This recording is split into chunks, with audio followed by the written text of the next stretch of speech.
simptomas nito ay isang systemic issue na kailangan nating i-resolve at hindi ho tayo dapat magsalita ng mga ganitong mga promises na alam naman nating wala naman hong pupuntahan.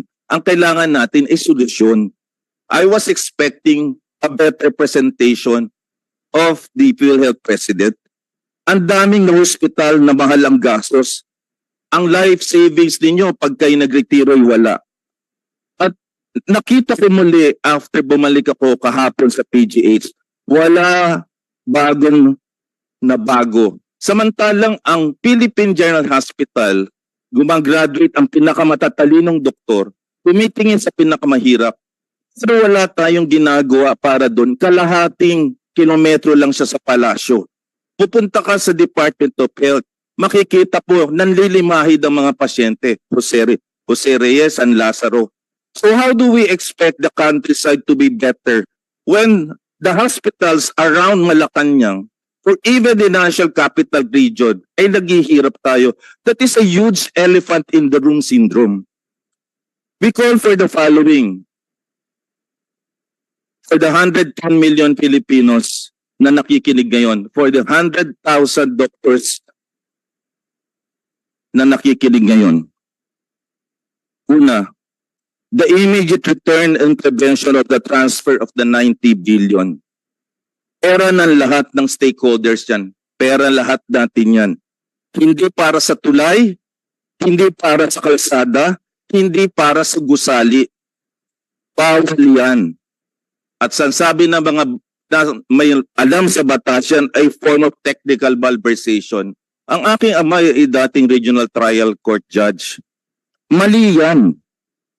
Number 2, an immediate increase in the scope and coverage benefits na kakarampot para sa heart attack. Magkano angiogram yun? Hindi ko narinig kung kasamang angiogram 50,000. Magkano ang stent? Yan ang mga problema natin eh.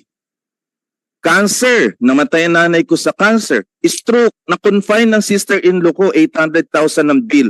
30,000 lang ang nabawas. If I may interrupt, Dr. Nabanggit niyo po yung mabagal ng proseso. Ito yung pangatlo ho namin nire-request, Senator.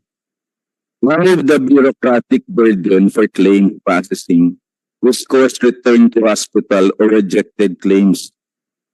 When I was PhilHealth Director ho, yan pa rin ho ang problema natin. Sorry po, Presidente Ledesma, laking respeto ko po sa inyo. Pero mabagal po tayo. Pang-apat at panghuli, increase natin ang PhilHealth capacity na to develop the packages. Huwag ho sana next year pa.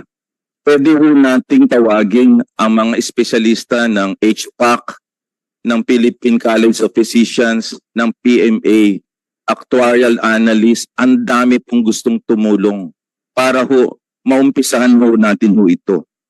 Now, PhilHealth must expand sufficiently yung universal healthcare law. Sayang wala ho si Secretary Ted Herbosa. Doc Lechon, if Sa healthcare workers po, yung HEA nila, 27 billion. Pero sa lame excuse na kunin natin ho sa PhilHealth sa excess funds nila kasi separate line budget yan. Dapat Department of Health yan. Bakit natin kukunin ang area natin sa excess funds ng PhilHealth? Dapat pinaglaban yan ng Secretary Herbosa on a separate line item budget because the charter of the PhilHealth ay nasa contributions natin, pababain, ang packages natin at ma-realize natin universal healthcare law. Kasalanan nila yan. At ngayon, dahil kailangan nilang i-justify yung 20 billion na remittance ng 20, sinasabi nilang kinuha nila sa HEA. Yan ay malaking kasasalingan. sagot muna natin yung tanong Yes, sir. sa ating bureau. I think we need a categorical answer for that because sinabi namin yan sa PGH kahapon. At yan, sinabi lang lahat ng doktor yan na separate item line budget yan at hindi mo dapat kunin yan sa PhilHealth kasi yung PhilHealth na yan ay para sa mga mamamayan. Mr. Marino, you may answer. Our colleagues from the